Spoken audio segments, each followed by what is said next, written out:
Vaccin, terre plate, nouvel ordre mondial. Depuis toujours, les théories du complot ne manquent pas autour de ces mensonges que nous cacheraient ceux qui nous dirigent. Des théories et une défiance de la parole officielle qui a même sa place auprès de nos élus. C'est le cas par exemple de la députée du groupe Liberté et Territoire, Martine Vonner, qui a participé au très controversé documentaire Hold Up et qui a nié à plusieurs reprises l'utilité du port du masque, mais aussi des vaccins. Nous attendons un vaccin sûr et efficace. Mais la stratégie vaccinale est insuffisante. Des attaques contre lesquelles Olivier Véran, le ministre de la Santé, s'est vivement levé lors d'une réponse à la députée dans l'hémicycle. Vous avez ici vanté le non-port du masque. Vous avez nié tant la deuxième vague que les possibilités d'une troisième vague. Avant de préciser... Je n'ai pas vu les documentaires auxquels vous avez participé, mais à nouveau, j'ai vu que la presse en était fait l'écho et déplorait qu'une représentante de la nation puisse participer à des documentaires de nature complotiste. Alors faut-il condamner les complotistes? Le docteur Jimmy Mohamed et Maître Bouza sont avec nous pour en parler ce soir.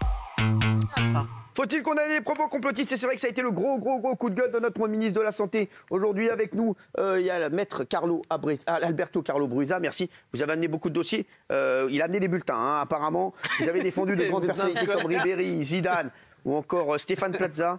Voilà. Et aujourd'hui, vous défendez Martine Vonner, la députée qui s'est fait tirer les bretelles par Olivier Véran, notre ministre de la Santé. Pour beaucoup, elle est considérée comme complotiste et certains appellent à la condamner. Et vous, évidemment, ça vous rend fou. Il y a Jimmy Mohamed, notre ami, bien sûr, médecin, urgentiste et consultant sur Europe 1. Voilà, une bien belle radio sur laquelle vous officiez. Bravo, vous n'officiez toujours pas sur la deuxième radio de France. Les chéris, les théories complotistes sur le coronavirus sont-elles dangereuses dans cette crise sanitaire? Jimmy Mohamed, déjà, j'aimerais votre avis avant qu'on ait l'avis de maître Carlo Alberto Brusa.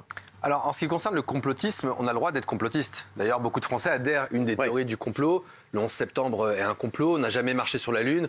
Mais lorsqu'on les interroge, on tombe facilement sur le complot lié à Rothschild. Mais peu importe, qui suis-je pour dire aux gens, vous n'avez pas le droit de croire en telle ou telle chose? Alors, je vais juste rappeler aux gens, les théories du complot, elles s'articulent autour de 5 principes. Rien n'arrive au hasard, tout ce qui arrive est le résultat d'une volonté cachée, rien n'est tel qu'il paraît être, tout est lié mais de manière occulte, tout doit être consciencieusement passé au crible et critiqué. Hein. Voilà, c'est ça. En revanche, lorsqu'on parle de Covid et lorsqu'on est médecin, député, qu'on a la chance de pouvoir s'exprimer, de représenter la nation et d'être payé par le contribuable pour faire ça, lorsqu'on propose des traitements qui n'ont pas fait preuve d'une efficacité, lorsqu'on donne des informations qui sont fausses ou erronées, en médecine, c'est condamné. Ça s'appelle le charlatanisme. Et le Code de santé publique réprime ça. Donc, qu'on pense à certaines théories du complot, moi, j'ai pas de problème, mais que lorsque les gens nous écoutent, on a l'impression qu'on nous ment, que le gouvernement veut nous tuer en nous empêchant d'avoir un traitement. Eh bien finalement, ça a un écho et c'est dangereux pour la société. Et je pense que c'est dangereux de laisser à des députés cette possibilité de laisser croire que certains traitements vont marcher. C'est responsable d'une surmortalité. Et surtout, on va baisser notre garde. Et donc je pense que, moi je ne défends pas Olivier Véran, mais malgré tout, il a été dans son rôle, non pas de la rappeler à l'ordre comme un père pourrait le faire à son enfant, mais en tant que ministre de la Santé, d'avoir une forme, non pas d'autorité, mais de raison dans cette période assez extraordinaire où elle entraîne la confusion depuis très longtemps. Alors les théories du complot sur le coronavirus, il y en a une première. On peut régulièrement entendre que le virus aurait été créé dans le but de créer une troisième guerre mondiale, celle de la lutte des classes avec pour but de réduire la population mondiale. Regardez cette vidéo de Hold Up, regardez. On est dans la troisième guerre mondiale, mais c'est une guerre de classe. C'est une guerre de classe que les plus riches mènent contre les pauvres de la planète. Et dans cette guerre de classe, comme les nazis allemands l'ont fait pendant la deuxième, il y a un holocauste qui va éliminer certainement la partie la plus pauvre de l'humanité, c'est-à-dire 3,5 milliards d'êtres humains. Alors ça, voilà, ça c'est une théorie du complot. C'était dans le documentaire qui a énormément fait parler Hold Up. Ça, quand vous voyez ça vous rend fou, Jimmy. L'Holocauste, bien sûr, un génocide au Covid. C'est incroyable de comparer quand même. Qu'on en arrive là et qu'on dit qu'on va tuer les plus pauvres. Le Covid, il vous tue, que vous ayez de l'argent ou pas. Bien sûr. C'est dans un service de réanimation, vous allez voir que quel que soit votre niveau de fortune, si vous avez attrapé le virus, vous êtes seul face au Covid et face aux soignants qui essaient de vous sauver. Ouais. Donc ce genre d'écho, c'est inaudible. Et on voit ce vers quoi on tend lorsqu'on parle de complotisme. Et souvent, on arrive dans le complot juif. Là, on parle de l'Holocauste, mais on va à deux doigts de parler du troisième œil, des Illuminati. Donc le danger est là, c'est la dérive. Et encore une fois, on a le droit de croire à certaines choses. Mais en termes de Covid, dire que l'azithromycine marche, que l'hydroxychloroquine peut être efficace, que l'ivermectine, rendez-vous compte, c'est un traitement, un antiparasitaire qui serait efficace sur un virus et on pourrait sauver l'humanité alors qu'on ne voudrait pas. On préférait être dans ce chaos alors qu'on aurait un traitement qui coûte 1 euro. Je pense qu'il faut au bout d'un moment être un peu humble, peut-être faire un tour dans les services d'urgence, voir ce qui se passe, plutôt que de faire le malin, notamment à l'Assemblée nationale. Alors, on va passer à la dernière partie de l'émission. J'aimerais entendre ceux qui disent non autour de la table. C'est parti. Géraldine Maillet, vous pensez qu'il ne faut pas les condamner? Non, enfin après, le complotiste aujourd'hui, ils sont plus contagieux que la Covid. En fait, la Covid, ça attaque les poumons et les complotistes attaquent le cerveau. Et effectivement, aujourd'hui, le problème, c'est qu'il y a tout. Il y a des illuminés, il y a des claqués au sol, il y a des fous, il y a Francis Lalanne, et à côté de ça, il y a aussi les suprémacistes qui vont aujourd'hui. Vous avez un problème avec Francis Lalanne, hein? Oui, absolument. Parce que c'est vrai, elle a vraiment un problème. Parce que je le trouve dangereux. Et les suprémacistes qui vont au Capitole. Donc en fait, il y a toute forme de complotisme. Mais après, moi, je bois les paroles de Jimmy. Je pense qu'il a raison pour tout. Mais je pense qu'aujourd'hui, il ne nous reste plus rien à part la liberté d'expression. Donc je pense qu'ils ont le droit de dire des âneries et on a le droit de les combattre. Voilà. Et donc Véran est dans son rôle et il a eu raison. Gilles Verdet. Moi, je ne suis pas d'accord. Jimmy n'a pas raison sur tout. Il faut faire attention de quel complotisme on parle. Mais là, si on prend sur le virus, je suis désolé, il y a des médecins qui sont allés en Chine. Le pangolin, la chauve-souris, pour moi, on nous ment. Moi, je suis persuadé, Jimmy, que ça peut venir d'un laboratoire. Et ça, il faut qu'on aille... Alors, ça n'engage que vous, hein, bien entendu. Ah, bien sûr. Non, mais totalement. Oui. Mais c'est pour ça que moi, quand on dit complotiste... Ça pourrait venir, donc c'est conditionnel. Oui. Autant pour moi. Mais c'est la croyance. À ce moment-là, quand on dit complotiste... La croyance, exactement. Oui. Si c'est que... On nous ment, oui on nous ment, la version officielle il faut la combattre, oui, et il faut douter, il faut chercher, et peut-être que ça vient d'un laboratoire. Et Jimmy, vous ne pouvez pas dire le contraire. Jimmy, qu'est-ce que vous répondez à Gilles Verdet? La question du laboratoire, c'est pas le problème. Là, c'est pas ce qu'on reproche à Martine Voneur, c'est pas de dire oui, mais bon, on extrapole. Oui, on extrapole, mais la question, effectivement, ça peut poser des questions, des doutes, et on peut se demander est-ce que réellement le virus du pangolin a donné ce coronavirus? Il y a des experts de l'OMS qui sont en Chine justement pour savoir et essayer d'avoir la vérité. Mais la question, elle n'est pas tellement là. Que le virus vienne du pangolin ou que ça a été créé dans un laboratoire, on est un peu dans la sauce en ce moment. Donc peu importe ce qui se passe, on fera le bilan ensuite. Et d'abord, sauvons ce qui se passe en ce moment, gérons les Jimmy, si vous reconnaissez que ça vient d'un laboratoire, c'est une avancée extraordinaire quand même, excusez-moi. Ce n'est pas avéré, mais si vous reconnaissez qu'il y a doute, alors là... Il n'a pas dit que ça vient d'un laboratoire, il a dit que ce n'était pas le sujet actuellement. C'est ça, Jimmy. Oui, mais c'est pas le propos. Là, c'est pas... Interroger les Français. OK, ils vont se préoccuper de savoir d'où vient le virus. Mais là, à l'heure actuelle, c'est est-ce qu'on a des vaccins? Est-ce que le masque est suffisamment efficace? Quel traitement on peut avoir? C'est normal de se demander d'où vient le virus aussi. Évidemment, c'est logique. On finira peut-être par le savoir ou pas. Je n'en sais strictement rien, mais le débat, à mon avis... Vous pensez qu'on finira peut-être jamais par le savoir? Probablement qu'on n'aura peut-être jamais la solution. Je pense qu'on n'aura jamais la réponse. On a appris quelque chose. On s'est rendu compte, c'est une étude de l'INSERM qui vient d'être publiée, que le coronavirus était déjà présent en France en novembre 2019. On a réussi sur des sérologies, sur des prises de sang, à identifier des anticorps. C'est-à-dire que le virus circule déjà depuis bien longtemps. Donc, on en apprend jour après jour. Donc, peut-être qu'on aura l'origine du virus. J'espère qu'on d'ici là, on s'en serait surtout débarrassé. Alors, Guillaume Janton qui dit non aussi, après bien sûr on aura Carlo. Condamner les complotistes, pour moi, c'est sous-entendre qu'on est mal à l'aise avec leurs propos et donc c'est leur donner raison. Pour moi, les complotistes, il faut leur donner la parole, il faut écouter ce qu'ils ont à dire et il faut démonter un à un leurs arguments avec des faits et des preuves précises. Après, pour répondre précisément à la question, oui, les complotistes, ils ont déjà été condamnés sur le Covid en France. Au tout début du premier confinement en mars 2020, il y a quelqu'un qui avait sorti une vidéo qui avait été énormément reprise, qui disait que c'est l'Institut Pasteur qui avait créé le Covid. Il avait été condamné à 5 000 € d'amende avec sursis. Alors, Carlo Alberto Brusa, maître, qu'est-ce que vous dites à tout ça, vous? Est-ce qu'il faut les condamner déjà, les complotistes? Parce que vous êtes quand même l'avocat de cette députée qui s'est fait tirer les oreilles par Olivier Véran, le ministre de la Santé.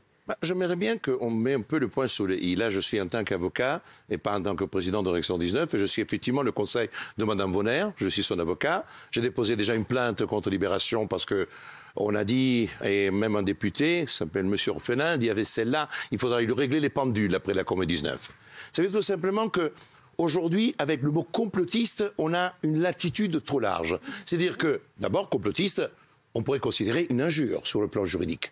Dire à quelqu'un vous êtes complotiste, ça veut dire tout simplement qu'il y a un texte de le code pénal qui s'appelle le complot. Le complot, c'est une vraie opération mise en place, concertée, qui est punie d'une peine criminelle. Or, dire quelqu'un est complotiste, c'est implicitement mais nécessairement lui amputer quelque chose qui peut avoir une valeur criminelle. Donc il faut faire très attention. Après, le mot complotiste est utilisé au sens étymologique par ceux qui ne sont pas d'accord, effectivement, qui sont, je dirais, les membres du gouvernement, les membres du pass unique, qui disent tous ceux qui ne sont pas comme moi, avec moi, sont des complotistes. Or, là, attention. Là, nous sommes en train de parler de Mme Vonner et on est en train de faire une grande amalgame. Attention, Mme Vonner, c'est une députée qui était d'abord de La République En Marche.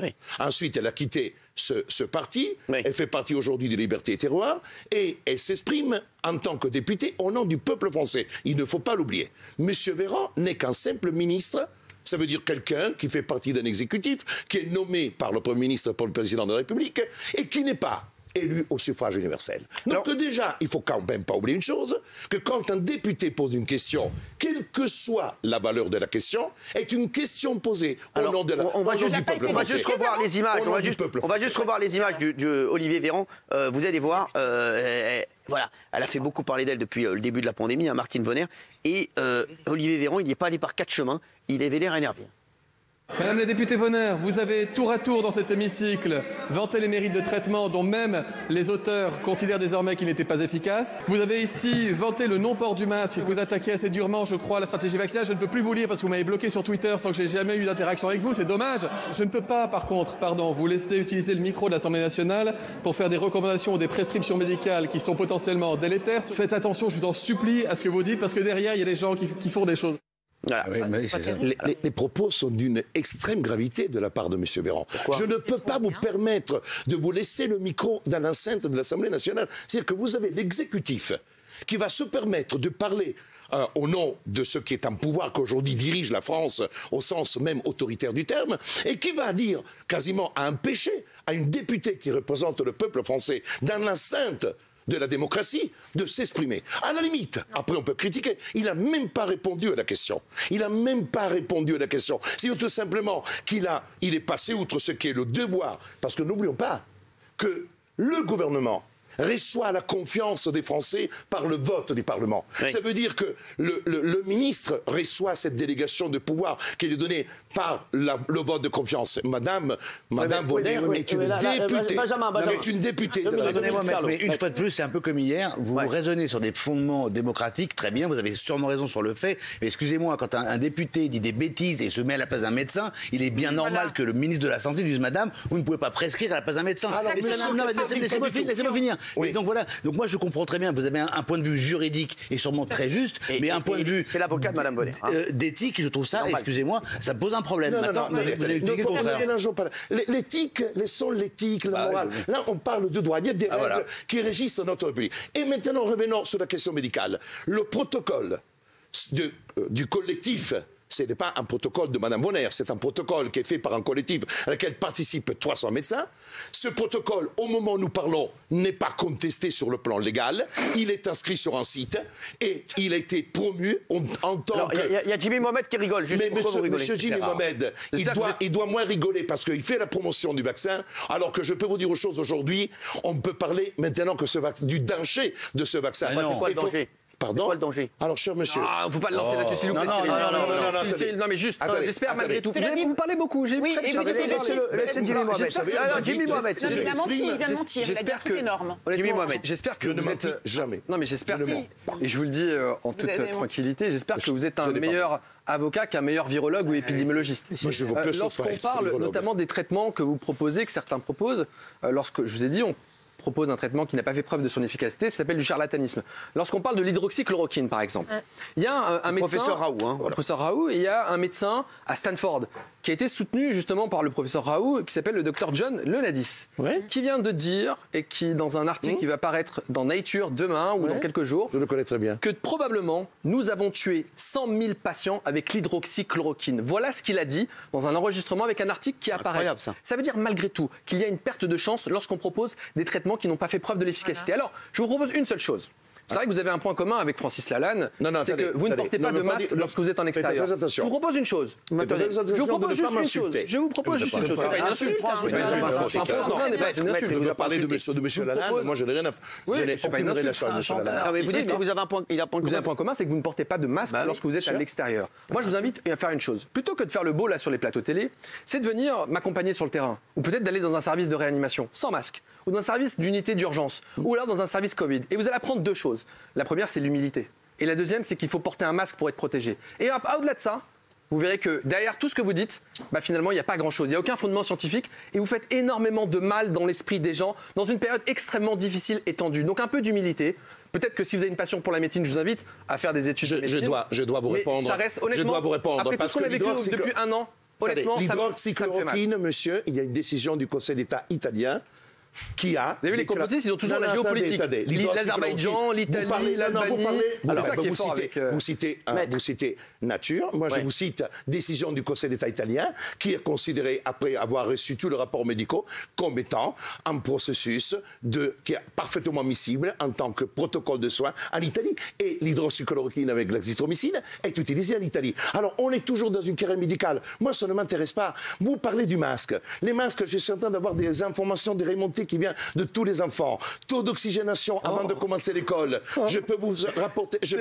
Là, on attend le niveau zéro de la médecine. On n'attend rien du tout. N'employez les termes monsieur. S'il vous plaît. Je me permets de vous dire, n'employez pas des termes que vous ne maîtrisez pas. Si vous voulez jouer à la physiopathologie, on va jouer. Mais assumez derrière... Moi, je suis avocat et j'ai traduit les choses. Faites peut-être un tour en médecine. Vraiment, ça a l'air de vous passionner. Et je vous invite à faire ça plutôt que de parler du taux d'oxygénation. Écoutez, moi, je suis venu ici. C'est absolument faux. Je suis invité ici en tant qu'avocat de Mme Bonner et dans une affaire qu'on appelle le complotisme. Moi, je suis là. On parlait des masques pour les enfants. Moi, j'ai aucune envie de faire un tour dans votre... Vous allez faire un tour dans mon cabinet, je vous apprendrai quelques règles de droit. Là, vous venez me donner des leçons de médecine, je vous donne des leçons. Vos questions. Maintenant, ce que je veux vous dire, Mme Bonner, aujourd'hui, elle s'est exprimée lors des questions du gouvernement, elle a porté une question au ministre de la Santé disant il y a des médicaments, est-ce que ces médicaments sont plausibles? Elle attendait une réponse. Elle n'a pas dit que c'est absolument le protocole pour soigner. Deuxièmement, Mme Bonner n'a jamais exclu. Elle disait que les masques à l'extérieur pouvaient être évités. Elle a toujours dit que les masques à l'intérieur étaient possibles et ce qu'elle dit est faux. Mme Bonner est un député et pas une scélérate. Elle n'est pas une complotiste. Oui, bien sûr. Une députée de la République. Profite du mandat qui lui reste. Je ne suis pas sûr qu'elle sera réélue dans un an. Elle n'est plus de la République en marche, donc automatiquement. Et moi non plus, je ne suis pas la République. Alors, Nicolas Pernicov. Alors, moi, j'ai juste une question. On va repartir sur quelque chose de concret. Elle a déclaré que le masque ne sert à rien et que les hôpitaux étaient vides au Brésil et en Argentine. Oui. Donc la question que je vous pose, c'est pas du complotisme, c'est du mensonge. Ça veut dire qu'on trompe le public. Qu'est-ce que vous répondez à ça? Monsieur, les hôpitaux... Il n'y a jamais eu autant de morts au Brésil, en Argentine, et c'est une catastrophe. Tous les hôpitaux de France, de Navarre, pendant l'hiver, sont toujours remplis au niveau de la santé. Non, je vous parle d'une députée qui s'exprime devant tous les Français tout à l'heure et qui ment. Ce n'est pas du complotisme, c'est du mensonge. Donc elle laisse croire au public que effectivement au Brésil et en Argentine, il n'y a aucun mort, que le masque ne sert à rien, alors qu'aujourd'hui vous regardez l'état des hôpitaux au Brésil, Jimmy Mohamed, vous pouvez le confirmer, c'est une catastrophe. On crève dans les couloirs, on crève n'importe où et on entasse les corps les uns au-dessus des autres. Alors quand on parle de droit, cher monsieur, je suis l'avocat de Pierre Bardérias et d'Hold-Up. On compte le documentaire. Le documentaire est sorti, on a injurié, on a apostrophé, j'attends toujours les assignations contre le documentaire. Alors qu'on a même dit l'Institut Pasteur va attaquer. Ça s'est passé devant toutes les chaînes de télé. Est-ce que vous pouvez répondre à ma question? Dit des choses qui sont contraires à l'ordre public, qui portent atteinte à la sécurité, elle peut être attaquée sur le plan juridique. Donc, nous sommes là pour répondre aux attaques. Mais je ne vous attaque pas, je veux juste vous expliquer qu'il y a des gens qui regardent la télévision, qui entendent ce qu'elle dit, et c'est du mensonge. L'Assemblée nationale. Et quand un ministre se dérobe en insultant quasiment un député, ce n'est pas ça le dialogue démocratique au sein d'un hémicycle. Et vous vous êtes trompé tout à l'heure parce qu'il était député de l'Isère, Véran, avant d'être ministre. Pas du tout. Au moment où il est ministre, il n'est pas député, il est ministre. Et il est nommé dans le cadre de l'exécutif. C'est le plus important. Là, on ne parle pas du député, on parle du ministre. Vous avez dit qu'il n'était pas élu. Non, voyez, il n'est pas élu. Il n'est pas élu au moment où il est ministre. Il n'est pas élu. On s'en fout, c'est un détail. Non, mais c'est un mensonge encore. Mais c'est pas un mensonge. Je sais très bien qu'il était député d'Isère. Mais seulement quand vous êtes ministre, vous n'êtes plus député. Ça veut dire que vous êtes nommé en tant que quasiment fonctionnaire de la République. Juste un truc, il y a des millions de gens qui l'ont vu. Jimmy Mohamed peut-il répondre? Est-ce qu'au Brésil, il n'y a aucun mort? Est-ce qu'en Argentine, tout va bien? Parce qu'on est sur les plages à bronzer. Parce que monsieur ne répond pas. Répondre à cette question qui est pourtant très simple. Madame Bonner a dit que les hôpitaux au Brésil étaient vides, que tout se passait bien, lié au traitement à l'hydroxychloroquine en traitement précoce. La réalité, c'est qu'au Brésil, on construit des fosses communes dans des jardins, qu'on enterre les morts dans des jardins, parce que les corps sont empilés, que les services sont saturés. On a, je crois, c'est 200 000 morts au Brésil. Et Juan Bolsonaro a lui-même reconnu que certainement l'hydroxychloroquine était un placebo. C'est-à-dire que même la figure de proue, notamment des complotistes, on peut les appeler comme on veut, peu importe, reconnaît que l'hydroxychloroquine ne marche pas. Donc je pense que ce serait tout à son honneur de Martine Bonner peut-être de présenter des excuses à la nation, de dire que je me suis trompé. Moi aussi je me suis trompé. Au début de la crise, je me suis trompé. comme beaucoup, et je l'ai reconnu. Mais de son côté, elle devrait peut-être faire un peu amende honorable. Présenter des équipes, pas du tout. Écoutez, Mme Vonner, elle est libre sur un plan éthique et sur un plan politique de faire des excuses. L'avocat ne fait pas d'excuses. L'avocat, il est là pour donner une qualification juridique à des faits.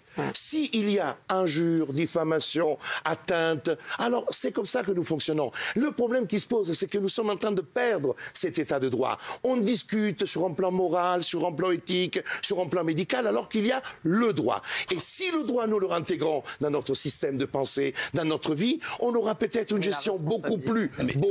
Et permettez-moi de vous dire, si la gestion sanitaire est faite avec un esprit beaucoup plus juridique et beaucoup moins impressionniste, nous éviterons peut-être d'avoir des hauts, des bas, des allers-retours, parce que la règle de droit est permanente. Si on avait fixé des règles précises sur la question de l'épidémie, la pandémie, les taux, on a changé par exemple la France de couleur, on a fait des couleurs rouges, rosâtres, après on a introduit des taux. Il aurait fallu avoir une réglementation pour avoir une clarté sur le mode. C'est un autre sujet de maître. Non, juste un truc important. Vous vous placez effectivement sur la loi. Je vous signale qu'il y a en France, il n'y a pas si longtemps, la loi a été dans un sens où on autorisait la déportation des gens, de les emprisonner, et qu'effectivement en Allemagne, on a voté par la loi qu'il fallait déporter des gens. Donc votre histoire de loi, dans certaines conditions, elle est complètement absurde. Alors, monsieur Castaldi, je vous remercie pour ce que vous dites, parce que vous êtes merveilleux. Je parle effectivement de droit, je ne parle pas de loi. Parce qu'effectivement, la loi peut être injuste. Et c'est parce que la loi est injuste qu'il y a le droit. C'est parce qu'il y a le droit naturel.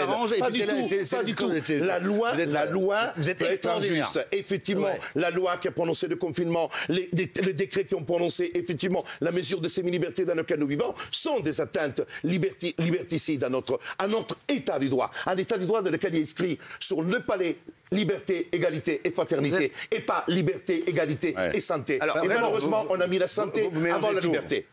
Monsieur l'avocat, c'est bien parce que vous êtes dans les lois. C'est bien dans les... Non, dans le droit. Dans les lois et dans les droits. Et dans le loi, comme vous voulez, c'est très bien les lois et les droits. Sauf que c'est une caisse de résonance, l'Assemblée. C'est une caisse de résonance pour nous, les Français. Ça résonne. Quand une députée parle du Brésil et de l'Argentine, elle dit des bêtises, ça résonne pour nous, les Français. Quand vous parlez de droit et ce qu'elle dit, complotiste et tout, il n'y a pas que les lois.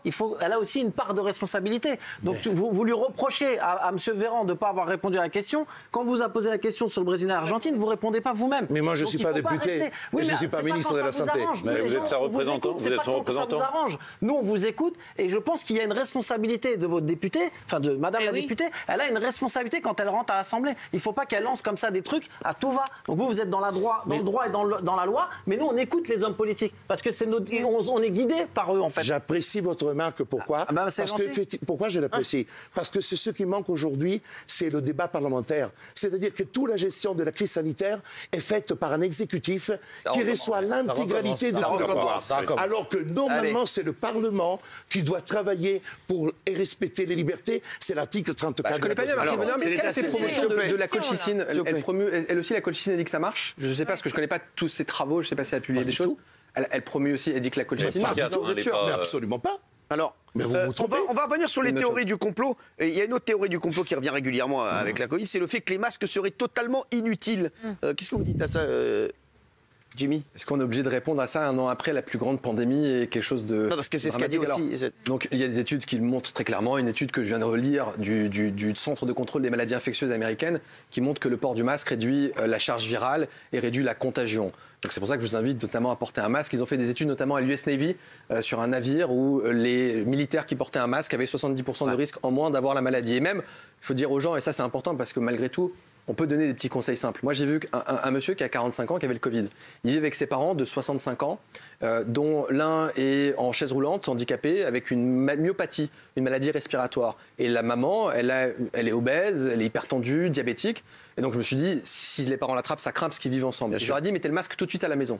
Ils ont tous mis le masque à la maison. Ça réduit la charge virale. Les parents ont été positifs sans aucun symptôme. C'est-à-dire que le masque protège. Il n'y a aucun doute là-dessus. Si jamais vous avez des personnes fragiles dans votre entourage, pour vous protéger, vous avez deux choses. Vous avez le masque en 1 et 2, la vaccination. J'espère qu'on va accélérer le rythme, qu'on va enfin avoir quelque chose d'efficace parce que c'est la seule chose qui pourra nous sauver. Et une deuxième chose, c'est un petit appareil que j'ai amené avec moi qui va peut-être changer la donne. Regardez. En tout cas, c'est un détecteur de dioxyde de carbone. Ce qu'il faut savoir, c'est quand vous respirez, vous aspirez de l'oxygène et vous expirez de l'oxygène. Plus il y a de l'oxygène dans une pièce, plus vous avez un risque de respirer de l'air qui a déjà été expiré. C'est pour ça qu'on vous dit qu'il faut aérer la pièce. Mais ça, c'est une méthode digne du 19e siècle. Ouvrez la fenêtre tous les heures, toutes les 2 heures, 20 minutes, une classe de 20, 30 élèves. Sauf qu'avec ça, vous avez un petit appareil tout simple qui vous dit 3 choses. Quand c'est vert, on est bien aéré. Et regardez sur le plateau, on est très bien aéré. Et on pourrait même pousser le bouchon un peu plus loin. Est-ce que peut-être on pourra avoir du public? Je ne sais pas, il faudra faire des tests. Mais ça veut dire que malgré le nombre de personnes, on est très très bien ventilé puisqu'on est sur un plateau télé. C'est peut-être pour ça qu'on n'a pas eu de cluster dans des radios, dans des plateaux télé. À Europe 1, c'est la même chose. J'ai fait les mêmes tests. Ça marche très bien. Lorsque ça passe au jaune, il faut ouvrir la fenêtre. À ce moment-là, on aère. Et lorsque c'est rouge, on évacue la pièce. Et donc, il faudrait peut-être se poser la question, étant donné qu'on a accepté de vivre avec le virus, de diffuser ça dans des écoles pour que les maîtresses puissent savoir quand est-ce qu'il faut ouvrir la classe. Plutôt que de se dire, on est 30, on est 40, on ouvre la fenêtre ou pas. Donc, ça coûte un petit peu d'argent. Celui-là, il coûte 200 €. 200 €, donc, c'est de l'argent, mais malgré tout, la plus-value, elle est extraordinaire. Donc, il faut se dire, peut-être que dans des restaurants, puisqu'il faudra les réouvrir, mettons ce genre de dispositif, parce qu'on a dit qu'il fallait aérer, mais maintenant qu'on vit avec le virus, eh bien, c'est un moyen pratique qu'on pourra tous avoir. Alors, à la maison, ça sert à rien. Ne perdez pas 200 € pour vous. Gardez votre argent, c'est suffisamment difficile en ce moment, mais peut-être que pour des collectivités, dans le Paris, on commence à en avoir. Il y a des expérimentations positives, notamment dans l'Est. Donc voilà, c'est une vraie plus-value. Et c'est une nouvelle arme dans la lutte contre le virus, avec le masque et le vaccin, n'en déplaise. C'est bon pour tous. Je voudrais rajouter une chose. Je ne suis pas loin de ce qu'il vient de dire, parce que sur la question du masque à l'intérieur, j'ai souvent défendu, et même au mois de mars, j'étais parmi les premiers à conseiller même le sopalin, parce qu'on était dans une charge virale très puissante. Mais pourquoi vous ne le mettez pas alors, dans ces cas-là, dans les coulisses? Mais parce qu'effectivement, c'est très bien aéré. Non, mais on était dans une c'est très bien aéré. Moi, j'ai pas voulu je vous dire une chose. Je vous ai laissé parler. J'étais très gentil. Allez-y, maître Parce que ce que je vous dis, vous arrange très pas. gentil. Alors, vous avez, j'ai ouvert une problématique concernant l'oxygénation des enfants, en parlant avec des médecins, et je conseillais d'acheter ce qu'on appelle un oxymètre. Un oxymètre, c'est un mécanisme qui permet de mesurer le taux d'oxygénation en mettant le doigt. Et c'est une première démarche pour comprendre ce qui se passe. Et actuellement, j'ai des remontées d'informations qui arrivent de la part de plusieurs personnes qui ont des enfants.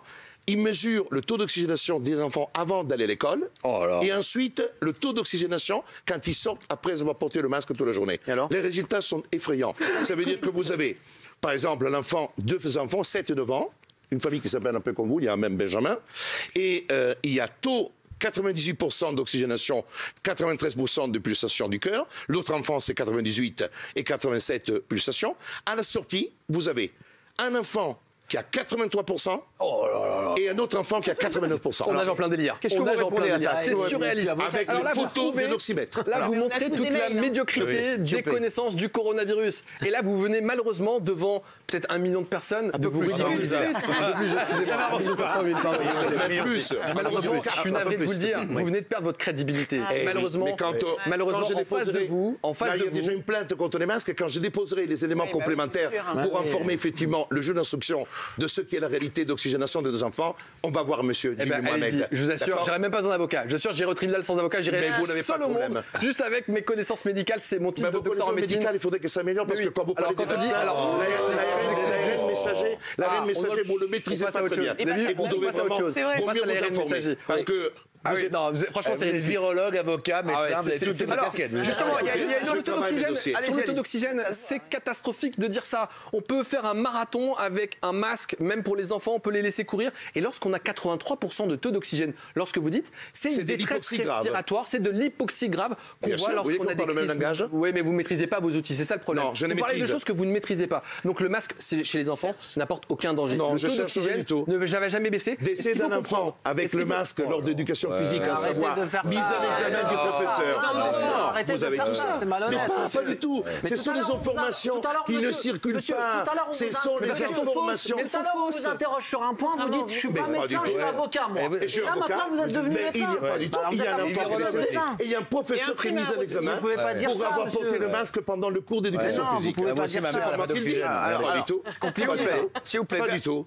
Vous savez, le gros problème, c'est qu'effectivement, quand on n'est pas dans la pensée unique et quand on veut porter quelque chose de différent et permettre aux gens de réfléchir que les choses peut-être ne sont pas exactement celles qu'on veut vendre, vous êtes tout de suite, même en tant qu'avocat, un complotiste, parce que des insultes comme ça, je les reçois tous les jours. Mais ce que je voudrais vous dire, c'est que de toute façon, on va mesurer à moyen long terme ce qui s'est passé. Et beaucoup de ceux qui sont allés sur les plateaux à vendre ce qui était des bonnes thérapies, etc., vont courir des risques de nature pénale très graves, y compris sur le problème de ce que vous appelez les vaccins, parce que l'ARN messager, ce n'est pas à l'état actuel Vous savez un même vaccin pas ce que c'est que établi. l'ARN. Je le sais très bien, monsieur. Et je l'ai étudié. Même si je ne suis pas médecin, j'ai fait une plainte contre les vaccins, elle est déposée. Ah, ça, vous êtes pour les plaintes. Bravo pour les plaintes. Cher monsieur, et pour la médecine, il faut en passer malheureusement. Les plaintes se déposer. Et vous verrez.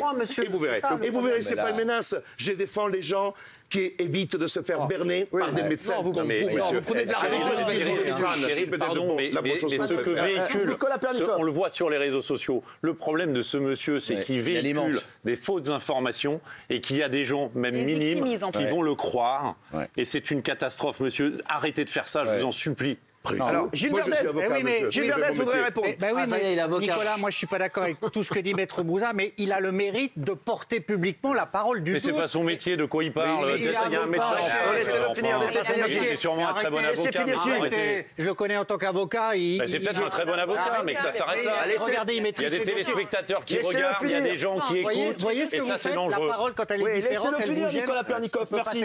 Gilles Verdez. Moi je lui dis, je suis pas d'accord avec tout ce qu'il dit, mais il a le mérite non pas de mettre le doute dans l'opinion publique, mais de faire réfléchir, de dire que peut-être on ne sait pas tout, que peut-être à l'Assemblée nationale, quelqu'un a le droit de porter une parole différente. Vous ne pouvez pas clore le bec de tous les gens qui doutent. Sinon, à ce moment-là, on fait une parole unique. Non, mais là, il montre un mort. Ça s'appelle une dictature. La parole unique. Après vaccin, il dit attention. Une dictature, il a le droit de s'exprimer et de porter une parole, même si elle vous gêne. Voilà.